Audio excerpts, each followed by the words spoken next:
Bonsoir à tous, soyez les bienvenus sur Maritima TV. Prenez place pour le journal, nous sommes le vendredi 27 juin, déjà le dernier jour de la semaine. Depuis ce midi, vous le savez, notre département est placé en vigilance orange canicule. Les températures ne cessent de grimper, jusqu'à 40 degrés ressentis attendus sur notre territoire. Une chaleur qui va se maintenir sur le pourtour méditerranéen tout au long du week-end. Mais jusqu'à quel seuil serait-il possible que la vigilance orange passe au rouge la semaine prochaine, comme c'était le cas en 2019, avec des températures qui oscillaient entre 42 et 45 degrés? Eh bien, voici des éléments de réponse avec Paul Marquis, notre expert de la météo du 13, au micro de Sandrine Calvérac. Les seuils d'une canicule orange, donc c'est basé sur la station de Marianne principalement. Il faut qu'il y ait au moins 24 degrés au minimum la nuit et 35 la journée pendant au moins 3 jours, donc ce qui sera réuni à partir d'aujourd'hui et au moins jusqu'au 3 juillet. Pour une canicule rouge, il faut effectivement avoir des températures la journée extrêmement élevées, souvent dépassant les records. Donc a priori, ce ne sera pas forcément le cas. Alors il y a encore un petit doute pour mardi, où on pourrait effectivement atteindre 41, mais ce ne sera pas forcément suffisant pour passer en vigilance rouge. Et on sera quand même assez loin de ce qu'on a pu connaître en 2019. Donc là, c'est plus pour une canicule qui va être durable, localement intense, mais pas autant. Du coup, qu'en 2019, ça va durer quand même, je crois, près de 48 heures. On avait été effectivement en vigilance rouge. Est-ce qu'un peu de pluie se profile pour les jours à venir ? Alors c'est vrai qu'on a du mal à encore avoir des prévisions fiables parce que la fin de la canicule est prévue à partir du 3 au 4 juillet selon toute vraisemblance, mais ça pourrait s'achever avec du Mistral. Donc c'est un peu le pire des scénarios pour les pompiers des Bouches-du-Rhône dont je fais partie. Donc on aimerait effectivement qu'il y ait des averses, ce sera peut-être le cas en fin de semaine prochaine, mais ce sera pas suffisant pour du coup humidifier les sols et ça va sûrement s'arrêter avec du Mistral qui va durer après pendant plusieurs jours. Les températures devraient redescendre autour des 30-33 degrés la journée et autour des 21-23 la nuit. De légères averses, nous précise Paul Marquis, avec des températures qui devraient redescendre autour des 30-33 degrés la journée et 21-23 degrés la nuit. On s'en contentera. C'est le bon moment en tout cas pour profiter des piscines à Marseille. La ville a lancé son dispositif anti-canicule. De ce fait, les bassins sont accessibles gratuitement pour éviter les coups de chaleur. Grands et petits sont venus en profiter. Reportage de Morgane Pellegrin. À la piscine Valier, tout le monde est venu profiter d'un plouf qui allège le portefeuille. Alors c'était à ma grande surprise en arrivant tout à l'heure, parce que j'ai ma fille qui est en train de se baigner là-bas, qui voulait à tout prix se baigner aujourd'hui, mais j'avais pas trop le temps d'amener à la plage, vu que je travaille ce soir. Surtout aujourd'hui, je crois que c'est une grosse pointe de canicule, 37 si je ne me trompe pas. Et donc la grande surprise, c'était en arrivant, c'était gratuit. Ce dispositif anti-canicule est présent dans 14 piscines dans la ville de Marseille. La mairie met un point d'honneur à restaurer ces bassins laissés trop longtemps à l'abandon. Un moyen pour les habitants de venir se rafraîchir en toute sécurité. Ça permet quand même à la population de venir se baigner gratuitement, même les jours de Mistral. Parce que nous, l'ancien maire disait les piscines, c'est pas important, il y a la mer. Sauf quand il y a du Mistral, la mer elle est froide, les gens n'y vont pas forcément. La mer elle est loin un petit peu de tout, alors que des piscines, ils peuvent venir plus facilement. Donc c'est pouvoir se baigner en toute sécurité, gratuitement, en cas de canicule. Le dispositif devrait rester en vigueur tout au long de l'été. Tant que l'alerte canicule ne sera pas enlevée, vous pourrez venir profiter de l'eau à moindre coût. Rien de tel que l'eau pour se rafraîchir, mais la prudence reste de mise. Autant vous dire que les pompiers ont été particulièrement sollicités, que ce soit en piscine ou en mer, il faut redoubler de prudence. À Martigues, une personne de 80 ans a été prise en charge pour un début de noyade. Ça s'est passé cette fin de matinée sur la plage de Carreau à Martigues. Une dizaine de pompiers étaient sur place. La victime a été prise en charge par les secours, transportée dans un centre hospitalier. Son état de santé au moment du transfert vers l'hôpital n'était pas connu. On recommande bien évidemment donc cette prudence lors des baignades et particulièrement pendant ces fortes chaleurs. À Arles, un incendie s'est déclaré au niveau du péage en début d'après-midi. En bordure de la D113, 35 pompiers du SDIS 13 sont intervenus avec une douzaine d'engins. Et puis on revient sur ce feu avec ce hangar partiellement brûlé à Miramas. C'était hier soir pour neutraliser un feu de broussailles et de détritus dans le quartier de Saint-Suspit. L'incendie qui s'est propagé jusqu'à ce hangar dont la toiture a été partiellement brûlée. 500 mètres carrés au total ont été détruits. 23 engins ont été mobilisés, 49 soldats du feu engagés sur ce feu qui avait été maîtrisé et éteint durant la nuit. La stupéfaction à Istres après ce drame. Un enfant de 2 ans a été retrouvé mort hier après-midi dans une voiture stationnée sur la base aérienne. Il avait été oublié par son père. Il devait le déposer à la crèche le matin. Le petit garçon, resté enfermé dans la voiture plusieurs heures en plein soleil, a été retrouvé en arrêt cardio-respiratoire. Il faut savoir que si on laisse une voiture au soleil en 20 voire 30 minutes, eh bien, le thermomètre peut grimper jusqu'à 60 degrés. C'est ce que révèle une étude de la compagnie Auto-École Ornicar. Autant vous dire que le personnel de la base aérienne est encore sous le choc. Une enquête a été ouverte du chef d'homicide involontaire. Le père de l'enfant employé civil a été placé en garde à vue. À Marseille, toutes et tous, hier, étaient réunis à l'occasion de la Journée mondiale dans le cadre de la campagne internationale Support Don't Punish. Plusieurs collectifs étaient réunis en centre-ville pour dénoncer l'isolement et la stigmatisation des consommateurs de cannabis. Une mobilisation d'autant plus marquante que le projet d'ouverture d'une halte soins addiction, initialement prévu pour le printemps, avait été abandonné après un avis défavorable des services de l'État. Et par ailleurs, le gouvernement envisage de durcir les peines à l'encontre des usagers de drogue. Voyez plutôt le reportage de Nordine Ali Saïd. Dans le cadre de la journée d'action mondiale et à l'appel du mouvement Support Don't Punish, qui veut dire soutenir ne pas punir, collectifs et citoyens ont défilé dans le centre-ville de Marseille pour dénoncer la stigmatisation des usagers de drogue par le ministre de l'Intérieur.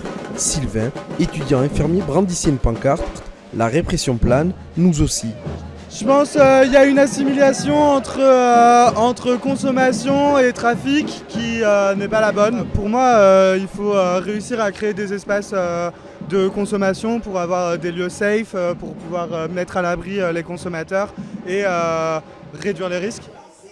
C'est devant la salle de shoot qui devait ouvrir au 110 boulevard de la Libération dans le 4e, mais dont le projet a été abandonné en 2024 sous la pression du préfet Mirman et de certains riverains, que les manifestants se sont rassemblés. Minute de silence, prise de parole, notamment celle de Caroline Gaziglia, présidente d'ASUD, une association qui défend les droits des usagers de drogue et appelle à l'ouverture urgente d'une halte soins addiction. J'ai pu constater que je distribuais du matériel et qu'après, quand je rentrais chez moi, je rencontrais des usagers qui s'injectaient dans la rue. C'est pas possible, c'est pas acceptable. Donc il faut aller jusqu'au bout et leur permettre de s'injecter dignement, de rencontrer une équipe pluridisciplinaire avec des médecins, des psychologues. Les 500 manifestants ont marqué une pause devant le commissariat de Noailles pour dénoncer la répression envers les usagers de drogue, avant de clore leur rassemblement devant l'hôtel de ville, pointant ce qu'ils qualifient d'immobilisme de Benoît Payan sur le sujet. Les manifestants réclament également, sachez-le, la dépénalisation de l'usage de drogue, une régulation des produits, des campagnes de prévention non culpabilisantes et puis un vrai déploiement des politiques de réduction des risques, notamment auprès des jeunes. Dans l'étang de Berre, le flou règne toujours concernant la potentielle pollution des poissons et des coquillages. Une affaire qu'on suit de très près depuis le 15 juin avec cet incendie d'un site classé Céveso. À Rognac, la pêche et le ramassage de coquillages restent donc interdites dans l'étang. Jusqu'au viaduc, pour les pros et les amateurs, impossible de remonter le filet. Mais qu'en est-il au-delà du pont autoroutier pour les pêcheurs du canal? Aucune interdiction sur cette zone pour eux, mais ce sont potentiellement les poissons de l'étang qui mordent à leur hameçon. Est-ce un motif suffisant pour retirer leur ligne de l'eau? Joey Temple est allé enquêter et surtout échanger avec eux. Non, personne ne m'a rien dit, tout le monde pêche. Hein. On n'est pas au courant de rien. Hein. Et ça vous stresse pas de vous dire qu'on interdit la pêche aux pros dans l'étang de Berre et de vous dire que vous consommez le même poisson juste à côté? Oui, ça m'embête un peu. Mais vous continuez quand même de pêcher? Ah, moi c'est ma passion alors. Hein. Je ne peux pas m'arrêter de pêcher, c'est pas possible. Hein. Si tu prends une dorade, la dorade c'est comme la truite. Ça navigue et ça vit là où il n'y a pas de pollution. Donc s'il n'y a pas de poisson, c'est que c'est pollué.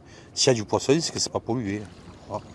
Donc quoi qu'il arrive, si vous arrivez à pêcher quelque chose, vous le mangerez sans inquiétude? Ah oui, sans problème. Donc tout à fait, on peut contaminer quelqu'un. C'est normal. Mais si c'est vous-même du coup avec votre poisson... Moi ça me dérange pas, c'est ma responsabilité. Mais bon, après ça va, mais c'est pas le poisson qu'il y a qui va nous faire du mal, hein, parce qu'on ne fait pas de poisson, hein. Il n'y a pas de poisson. Moi, personnellement, non, ça me fait rire. Après, est-ce que la pollution, c'est de grosses pollutions? Est-ce que maintenant, ils sont tellement tatillons sur les... Je sais pas, sincèrement, je sais pas. Bon, en tout cas, vous, pas de stress, on pêche comme d'habitude. On pêche comme d'habitude, mais on ne fait pas de poissons. Donc on risquera rien. Et sachez que du côté des professionnels, la colère continue de grimper. Les pêcheurs envisagent même de mener des actions en justice selon plusieurs sources. Les services de l'État avanceraient à tâtons dans leurs expertises, ne sachant pas précisément quoi chercher. On vous tient évidemment au courant de la suite donnée.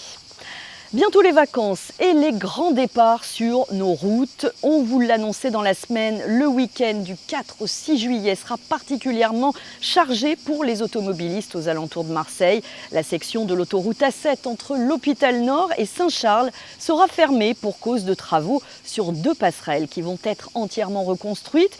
Le week-end donc chargé sur les axes routiers aux alentours, mais c'était la seule date envisageable pour le directeur de cabinet du préfet, Nicolas Hauptmann. Écoutez-le au micro de Flavio Noriga. Des travaux d'intérêt public qui vont avoir lieu sur 2 ouvrages d'art importants qui jonchent l'A7, donc la passerelle Lamartine et le pont Mère de Dieu, et qui doivent être impérativement déconstruits et reconstruits pour des raisons de sécurité, puisqu'ils sont dans un état de dégradation très avancé. Le risque, si on ne fait rien, c'est qu'à terme, ils se dégradent de plus en plus, que des morceaux de ces ouvrages se détachent et mettent en danger à la fois les usagers de ces ouvrages qui passent en surplomb de l'A7. Ces travaux vont devoir nous imposer de fermer l'autoroute A7 sur cette période. Sur un samedi classique de week-end, on a entre 100 et 150 000 véhicules qui transitent sur cet axe, qui pourront être déportés sur les axes secondaires, les itinéraires de déviation qu'on a prévus. Alors évidemment, on sait que ce sera une journée plus difficile. Il faudra accompagner les trajets, suivre les messages de prévention, de préconisation des services publics pour que ces désagréments, ces congestions soient les plus limités possibles et que le trafic soit le plus fluide possible pendant ces 2 jours. Il va falloir donc redoubler de plan B ou pourquoi pas différer son départ. Solidarité. La Banque alimentaire des Bouches-du-Rhône organise sa grande collecte d'été depuis ce matin jusqu'à demain, principalement du côté d'Aix et Marseille. C'est l'occasion de refaire les stocks pour aider les personnes dans le besoin. Mais toutefois, elle alerte sur une baisse alarmante de ces ressources alimentaires. Une situation que connaît également le Secours populaire, le Secours Pop à Martigues. Les 40 bénévoles constatent eux aussi ce manque de ressources qui concerne certains produits en particulier. Écoutez Marie-Pierre Di Folco, secrétaire générale du comité martégal du Secours populaire. Elle répond à Alexandre Pérou. Alors c'est vrai que les dons sont en baisse, les dons des grandes surfaces surtout sont en baisse chez nous, surtout en matière de protéines, je pense produits laitiers, yaourts, fromage et puis viande aussi. Voilà, on travaille beaucoup à rechercher de nouveaux partenaires et c'est très compliqué pour nous. Donc on a un nouveau partenaire là sur Martigues, c'est M. Zavatoni, qui nous donne toutes les semaines des fruits et des légumes en quantité et de grande qualité et je l'en remercie. Mais pour le reste, c'est vrai qu'on se creuse beaucoup la tête pour trouver de nouveaux partenaires et pour arriver à construire des paniers alimentaires qui soient corrects, surtout en matière de protéines. Si on n'a pas de viande, pas de yaourt, on va augmenter tout ce qui est céréales, tout ce qui est légumes. Voilà. Mais on n'arrive plus à faire des paniers alimentaires vraiment équilibrés. Voilà.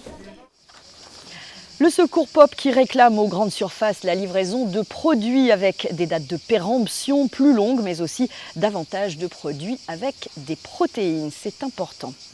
On passe tout de suite aux sorties pour ce dernier week-end de juin. Il y a des événements à foison, surtout à Martigues et Port-de-Bouc, mais ça, c'est Noria Boussena qui vous donne le détail.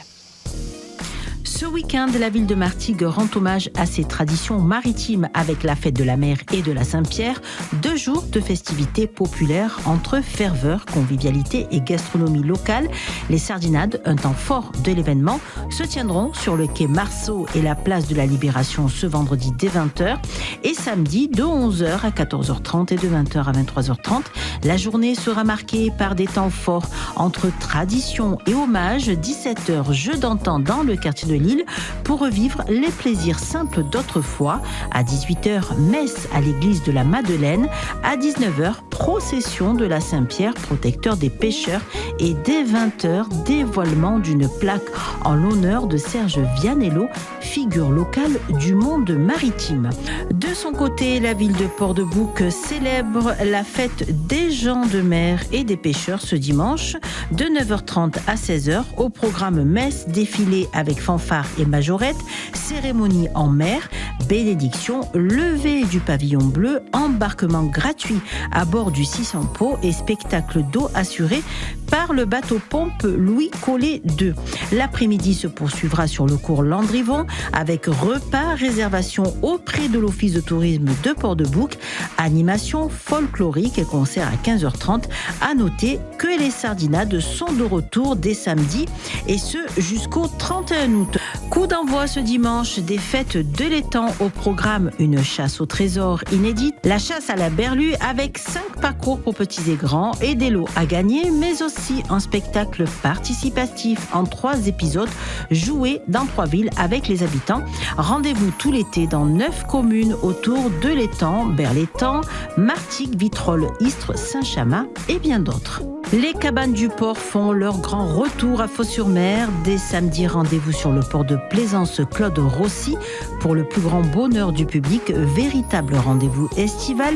Ce village de restauration en plein air invite à savourer les longues soirées d'été en bord de mer dans une atmosphère conviviale et festive. En 2024, ce sont près de 130 000 visiteurs qui ont profité des cabanes du port où 10 restaurateurs, un espace bar et un food truck proposent une offre gourmande, variée et accessible à tous les palais. À noter qu'un marché nocturne viendra égayer les alentours du site du mardi au dimanche. Artisanat, produits locaux et objets insolites y sont proposés pour une promenade entre découverte et plaisir. Un rendez-vous à ne pas manquer pour profiter pleinement de l'été à Fos-sur-Mer. C'est jusqu'au 24 août. Et pour parfaire cet agenda en beauté, niveau musique, concert, notez que le Dubstation Festival va faire vibrer Vitrolles samedi et dimanche. Ça se passera au Stadium. Et puis sur le plan d'eau Saint-Suspit à Miramas, c'est la suite et fin des Nuits Métisses, ce festival dédié aux musiques du monde. Ce soir, il y a sur scène la solaire Flavia Coelho en provenance du Brésil avec un jeu de jambes vraiment qui va en faire tomber plus d'un. Culture toujours, allez cap sur Aix-en-Provence qui célèbre dès demain Paul Cézanne à travers une série d'événements qui redonnent vie à son héritage. On vous emmène aujourd'hui suivre une visite guidée un peu particulière, c'est vrai, de la statue du peintre à la Rotonde en passant par le collège Mignet où il a rencontré Émile Zola jusqu'à sa dernière demeure. Suivez le guide qui n'est autre que Paul Cézanne lui-même. C'est Noreen Werfeli qui l'a suivi. C'est vous êtes venu voir la masterclass Cézanne. Allez, suivez-moi. Et c'est parti pour une visite pas comme les autres, vous l'aurez compris, car qui mieux que Paul Cézanne pour vous faire découvrir sa ville et les lieux où il a vécu. Quand j'étais là, personne ne voulait de moi. Maintenant que je suis mort, on parle de moi partout. Regardez, même les magasins, ils mettent des pommes. C'est dingue. Au fil des rues, des anecdotes, les visiteurs découvrent ce peintre qui ne laisse personne indifférent. Le personnage est bien retranscrit, j'ai trouvé. Et c'est une autre façon de visiter et de connaître Cézanne. J'ai pu donc découvrir que c'est vraiment l'essence même de la ville, quoi. J'ai appris beaucoup de choses sur sa vie parce que je connaissais le peintre, mais je ne connaissais pas l'homme. J'aime son parcours, en fait. Et moi, je suis née là-dedans aussi. Et donc, pour moi, c'est très simple d'aller à Bibémus. Cézanne à la Sainte-Victoire, c'est la raison pour laquelle je me suis installé à Aix-en-Provence il y a 30 ans. Car oui, Paul Cézanne, Aix-en-Provence, c'est une histoire d'amour indissociable. Frédéric Paul est le guide conférencier, notre Cézanne du jour. Quand on est à Aix-en-Provence, on est dans un tableau de Cézanne. Je le dis un petit peu dans ma visite, les couleurs que l'on a autour de nous, c'est les couleurs que l'on trouve dans 70% des tableaux de Cézanne. L'ocre de la pierre, le bleu du ciel, le vert des arbres, c'est vraiment Aix qui inspire Cézanne. D'ailleurs, même quand il part, il revient. L'année Paul Cézanne à Aix-en-Provence, c'est encore jusqu'au 12 octobre prochain.